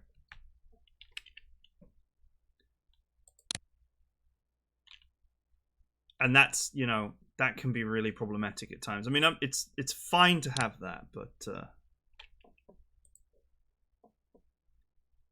Dave the AI is not doing anything right now. It's my turn. With a question, what are you doing, Dave? The pipes are calling. Yeah, you'll hear me say the AI a lot because I do revolve around heavily on the AI. Yeah. Most people play the game single player. It's so impersonal. So we had to give the AI a name, so we can really bring it into the conversation. And if anybody, people don't know the pun, I think one of the reasons, there's two reasons why you probably use Dave. One is from the movie 2001, I believe, and the second one is my name is Dave. I wasn't gonna say anything. I was just gonna play this out. I wasn't gonna say anything, man. But just okay, fair enough. What about the 2001 or my name? Yeah, both. Let's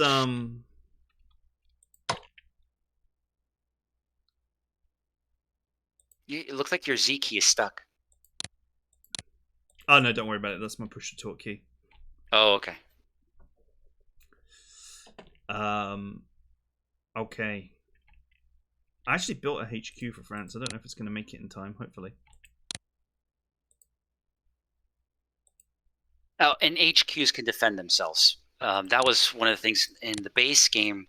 One of the common strategies is to try to get to the HQ, kill it, and then the enemy's units would be out of supply.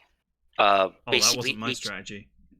Uh, my strategy was way worse. But you continue, and then I'll tell you about my filth.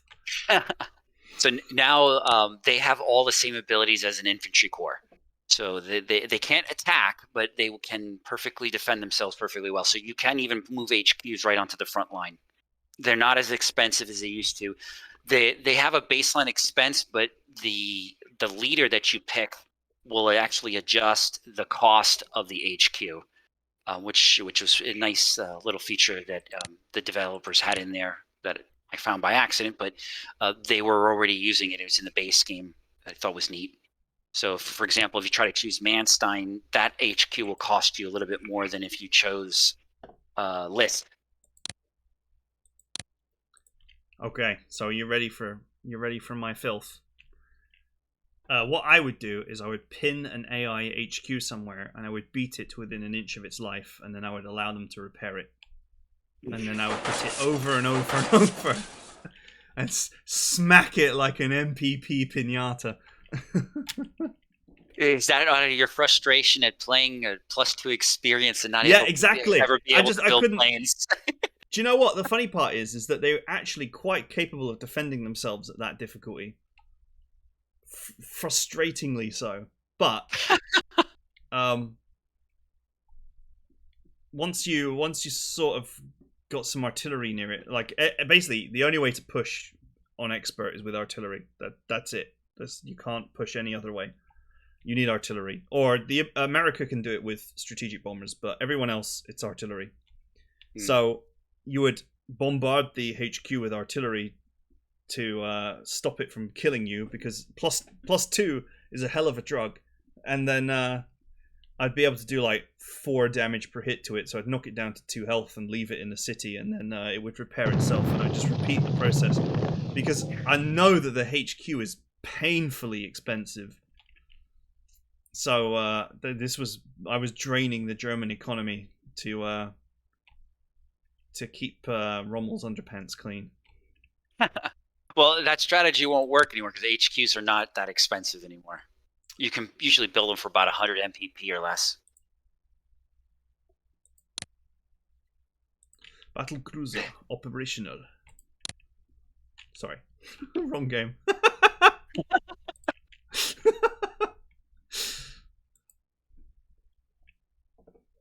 It sounds like StarCraft or something. Yes, it was very good. I'm always dropping stupid stuff in my streams.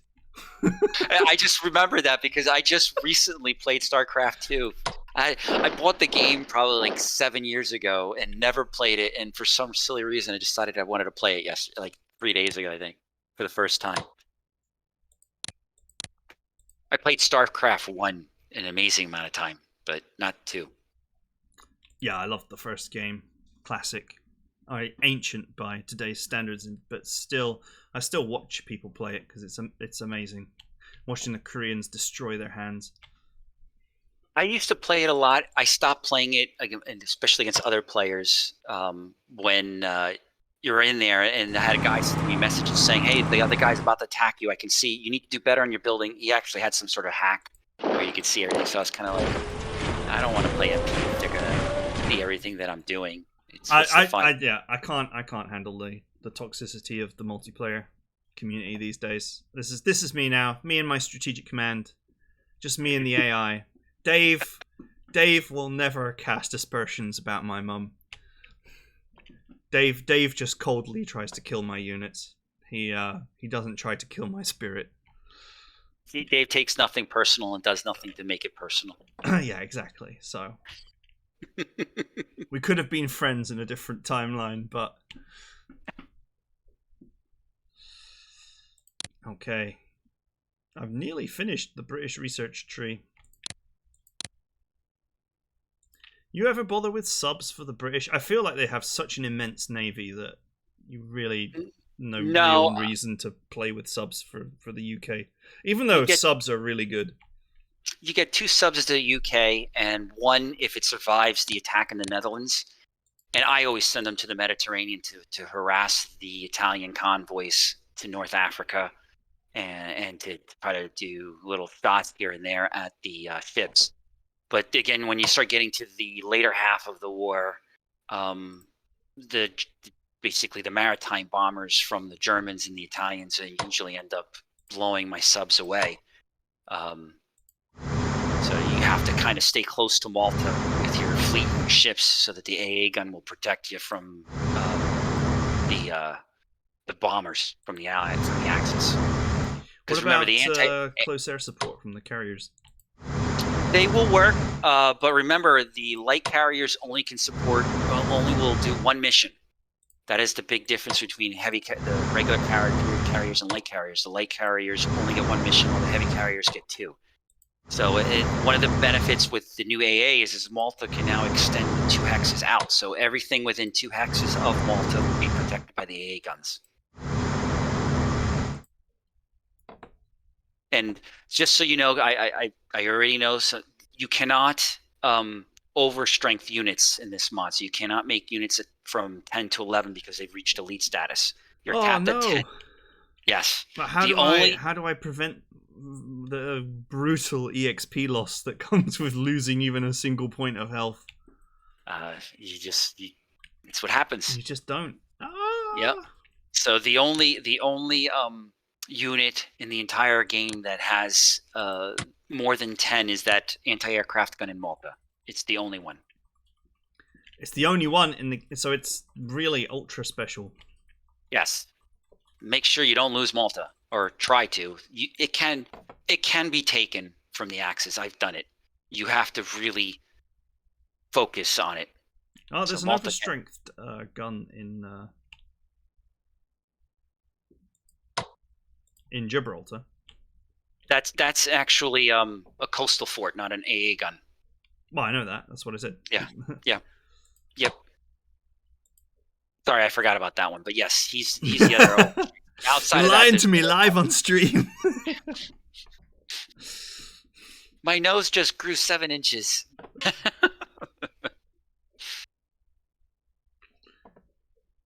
Okay. Oh, if you notice Gibraltar, it's only 1 port now, and you can invade it from the Med. I think you'll have to be very, very bold as the Italians to conceive of that as a thing that you could do.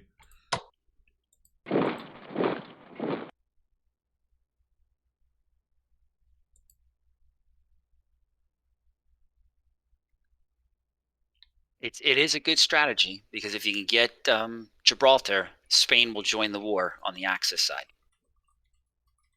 I find on expert they join the war on the Axis side anyway. The German AI on expert has a lot of spare MPP and uses it to pump diplomacy with Spain. It happens every time.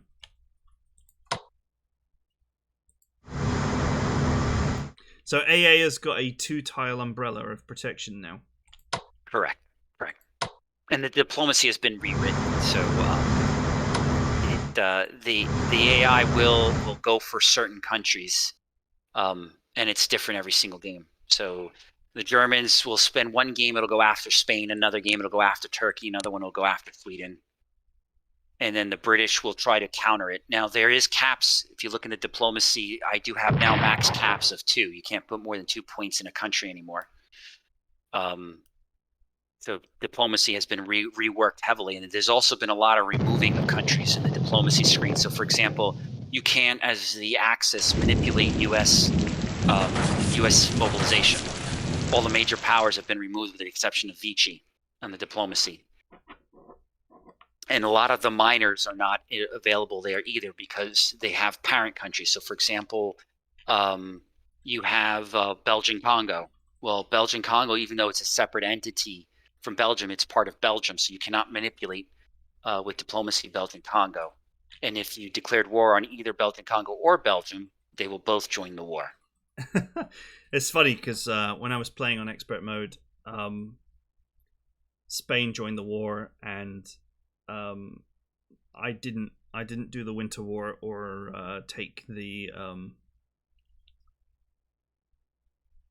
northern at this point in the war, like semi-autonomous regions, Estonia, and they're countries now, but at the time they were like sort of semi-independent or whatever. I'm not like au fait on the history, but if you don't absorb them and you just leave them, then the German AI invades all of them, which then pushes up the percentage towards allies of all the neutral nations. Anyway, Germany got extremely aggressive and declared war on this whole set of states. Baltic states. The Baltic states, and then they declared on I can't remember now, but they declared on Portugal as well. And it triggered an event where Switzerland sent them a strongly worded letter, and I thought, that's the most aggressively British thing I've ever seen in my life.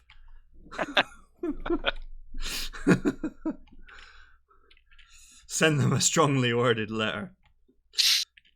Switzerland appalled by Axis aggression, I think, was the event. Yes. Oh, and I'm sure Hitler turned around and said, "Where's the shredder?" Yeah.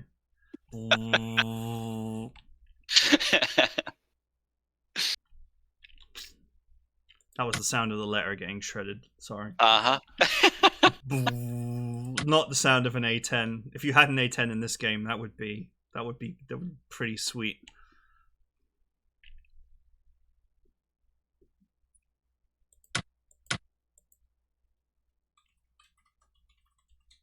Could you imagine? Like, how are their aircraft so advanced? I can't even begin to understand. Okay, I think we're done with research here. I'm not gonna buy advanced subs. Forget it. Yeah, for the U.S., I would not buy a single thing. Everything in research. There's been discussions on the forums, and people were like, "Well, the U.S. can't research everything. They're kind of behind because of how little MP they get in the beginning and stuff." There's historically, the U.S. had a very advanced army all the way around. However, they weren't the most advanced in everything. Their tanks were actually a subpar compared to the Axis, but that was actually not because of them not being able to build the tanks. Is because they needed the logistics to get the tanks all the way from the U.S. to Europe. Now, there's no way to simulate that in the game. To say, we're building Sherman tanks because their chassis are small enough that they can fit on a train rail car, get them to the coast, and then small enough to fit into a ship, and then transporting across the ocean. Whereas the Germans and the Russians, they just build it out of the factory, roll it out, and it's already going into combat.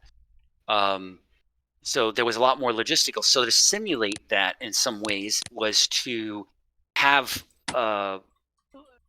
the U.S. not be able to research everything in the beginning. They will, as you get closer and their mobilization goes up and up and up, they will increase so that they can research everything. But in the early years, they're not able to. So you got to really pinpoint what areas you want to be advanced in for the U.S. to try to compete for whatever strategy is your goal there. I've played again as the Allies several games now. It does work. You just gotta pinpoint what you want. Cool. Well, I'm just doing some repairs here. We're still December 1939. When's the invasion? The Germans will launch the Low Countries invasion sometime around April. Yeah, so we're not going to make it to there. We're actually truly out of time already. So thanks for coming to talk about your mod. I will get this uploaded on the official Slytherin YouTube channel and pop all the links and everything in there so that people can get this mod and play this mod. Thanks for coming on to talk about it. I just wanted to give people a basis of how to get stuck into this. I'm sure those that have played Strategic Command, the normal base game, will get right at home here with your changes.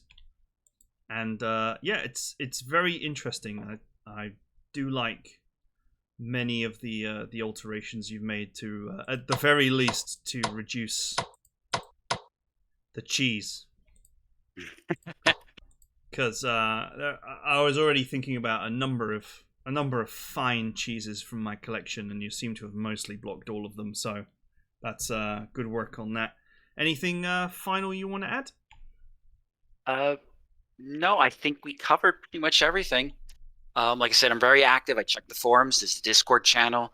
I actually do stream sometimes when I'm playing the mod. I just randomly, if you're in the Discord channel, I just randomly start streaming. Just join the channel if you want to see me play. Yeah, we'll grab that Discord link as well. So I'll try and get everything in the description of the eventual YouTube video. Okay, all right.